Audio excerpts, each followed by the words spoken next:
Whoa, whoa, whoa, wee, you and me and you, it's the Danny Karen Show.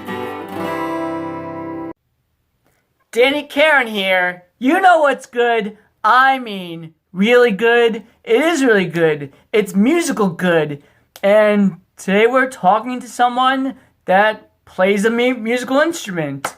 And I gotta say, it made me think back to the time, back in the mid-90s, where I auditioned to play in my elementary school band. And I chose the saxophone. And the summer before auditions, I wanted to play the saxophone because I had a little short time period in my life where I was into jazz. And that lasted a few weeks. And, well, basically what happened was I chose the saxophone because I was a Bill Clinton fan. And I was just like, hey, this guy is cool and he plays the sax. And then I decided to play the sax. And I rented this saxophone from this place, from this store, for a month, right? But unfortunately, my relationship with the saxophone only lasted a hot 2 weeks. And I was just like, maybe I'll just stick to comedy. And, from that point forward, I haven't touched a saxophone, at least a saxophone, for the rest of my life. I have touched guitars and drums and stuff like that, but no saxophones. I've touched my dad's oboe, but no saxophones. And I was always still very interested in music and music playing and music production and recording and stuff of that nature.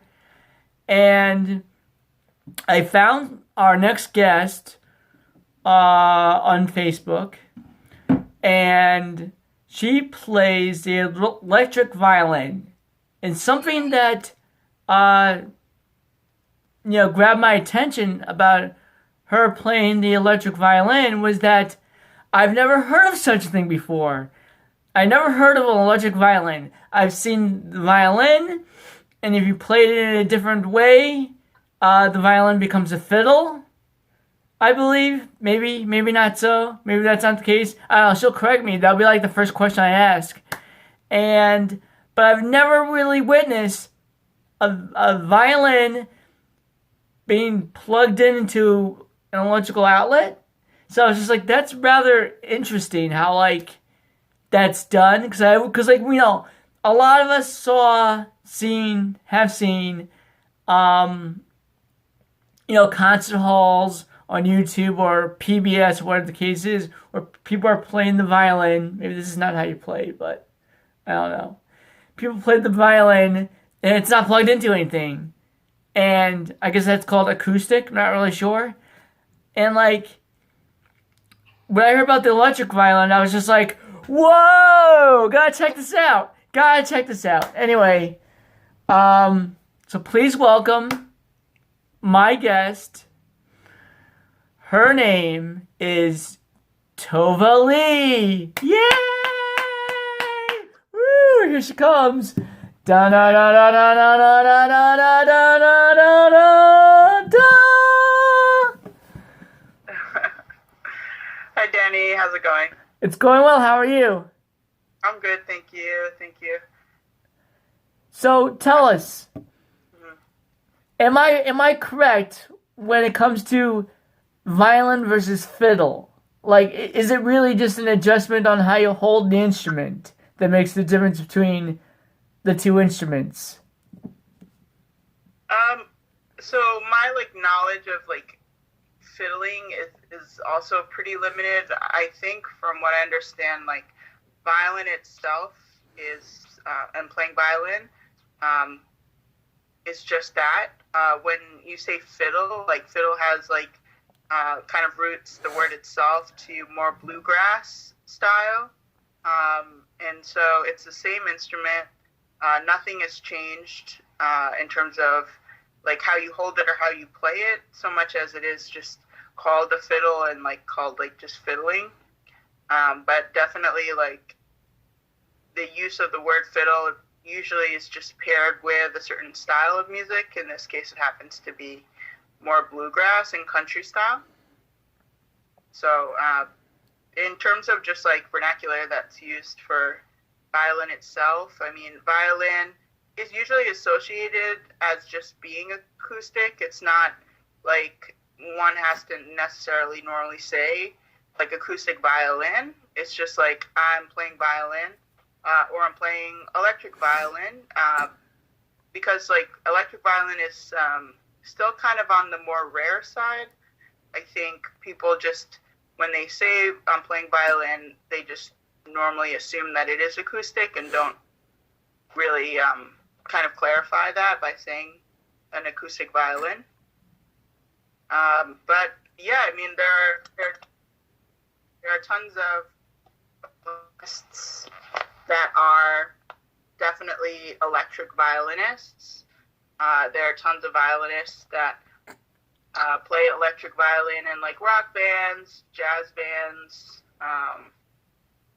even, you know, in you can play electric violin in bluegrass and Irish, Celtic, or Celtic bands. I mean, the boundary is kind of endless. It's not really like there's one type of playing for one type of sound. So what made you decide to pick up and learn how to play the violin? And have you fiddled around with other instruments? Well done. So I definitely didn't fiddle around with other instruments. I basically started violin when I was like 5 or 6. My parents put me in like a Suzuki method, which is just like a children's classical violin method, which was supposed to, it's like emphasis is on like pretty much learning the skill of hearing something and playing something. So it's really focused on kind of recreating sound. And so that's really emphasized. I think I was definitely like any other kid that was playing violin or an instrument. I didn't want to practice the amount that one has to practice to become good, I think. And I eventually ended up loving it. It just took years to kind of cultivate the craft itself. Wow. So do you have any like originals, or do you just play other people's music? Do you just do covers, or what is your preference, I guess? You know, I think in general, I grew up listening when I was much younger to a classical violinist by the name of Regina Carter. Mm-hmm.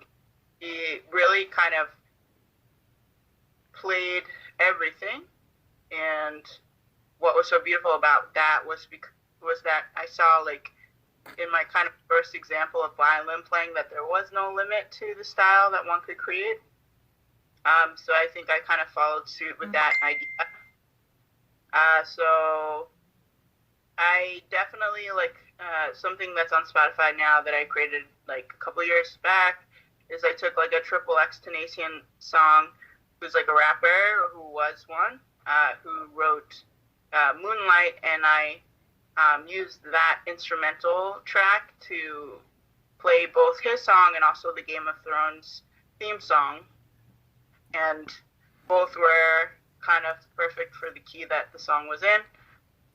But for me, it was also a tribute to like the fact that he ended up passing away, and like also it was a tribute to the fact that there are so many deaths of Black men in America, and that was kind of also my way of saying like, hey, you know, we think of rap as a sound that is so distant from like a lot of people's realities, and yet we watch like Game of Thrones where people are dying all the time, and like that's our escape the fantasy. Like, let's use this song to kind of at least make a statement about, you know, what is the nature of our reality. So I combined those two songs into one, and it was really fun. So I think generally I like to do mashups. Wow, I like that. Yeah, thank you.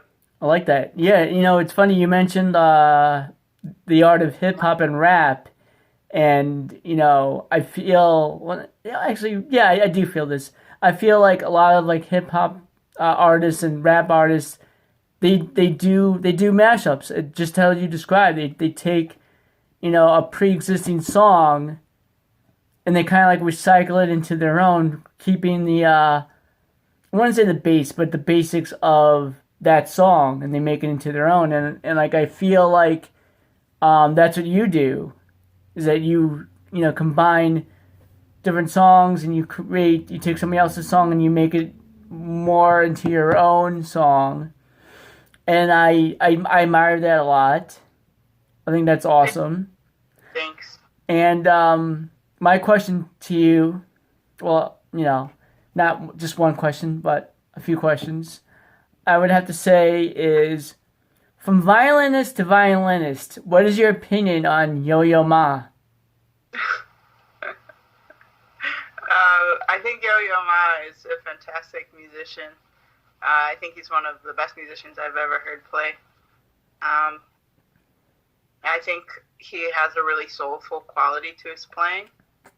And also, he just seems like a really cool guy I just want to get, like, brunch with. So, that's my opinion of Yo-Yo Ma. I like that. Yeah. That's a very good answer. All your answers are good. Thanks. But, so are you now accepting gigs? Yeah, so, I mean, I think I was also a very shy player for a very long time. I guess, like, the next step for me is really opening up into celebrating and connecting with the musical opportunities in general. Right. I do, like, studio work now where I just kind of, like, add something to a track where they wanted, like, some type of classical violin sound. But I'd really like to branch out and really create tracks that are centered around using electric violin and its effects. And almost like doing like a backup to the main vocals, or, you know, and or creating tracks, which I'm in the process of doing this year, that are uniquely their own with violin. Excellent. I'd like to thank Tova for being on the show with us today. Thank you so much for being with me and taking time out to talk to me about the electric violin. If you want to musically connect with Tova, then you are more than welcome to contact her if she would like to leave her contact information down in the comments below. Absolutely. And yeah, I think, you know, feel free to reach out to her. She's awesome. She's easy to talk to. She's a thumbs up type of gal. Boom! Man, I haven't done one of those in years. Yeah, I just keep them alive. You know? Keeping the thumbs up alive. I like that. So, if you want to make a musical connection with Tova, she'll leave her contact information down below in the comments. And thank you so much for joining us today. Thank you so much for having me. Take care. See ya. Bye. So, if you are entertained with the Danny Karen Show, and I'm hoping that you are, and you enjoyed this video as well as videos of the future, I would like to say please check out the PayPal in the description below. Every little bit counts. Every little bit helps. Thank you in advance. It is much appreciated, and I hope you enjoy the rest of your day. Thank you. See ya.